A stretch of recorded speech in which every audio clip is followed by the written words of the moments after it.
Hi, my name is Anna White. In this video, I'm going to show you how to build this gorgeous console table. It took me about 3 hours to build. It's built using 1x12s and 1x3s, and it cost about $100 in materials. Let's get into it.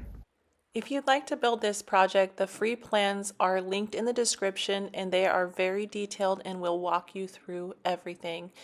Now this plan uses pocket holes for the joinery.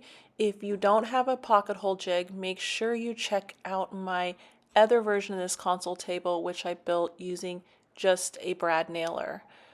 I'm going to start this one by building the face frames. So I'm using a compound miter saw, and I calibrated it and double checked it to make sure that the 45-degree angles were perfect.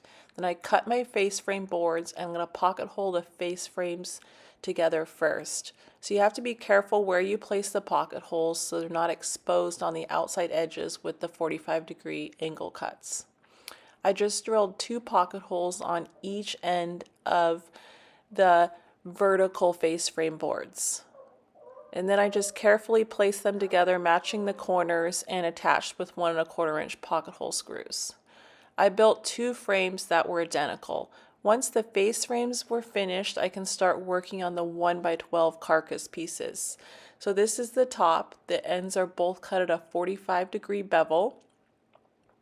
And I drilled pocket holes along both of the long edges of the top, and then attached it to the back side of one of the face frames. And I repeated these steps for the 2 side pieces. At the 1x12 corners, I also nailed them together with 1 1/4 inch brad nails. Then I attached it all to the back side of the second face frame. You want to make sure you're using very straight 1x12s here.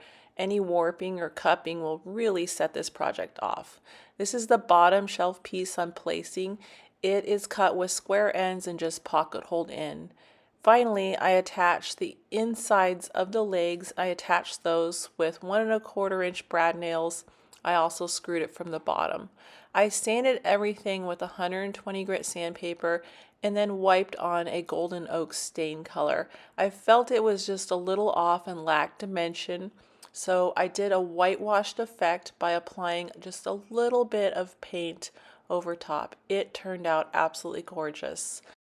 The plans are live and they're linked in the description. If you build it, send us a photo. We can't wait to see.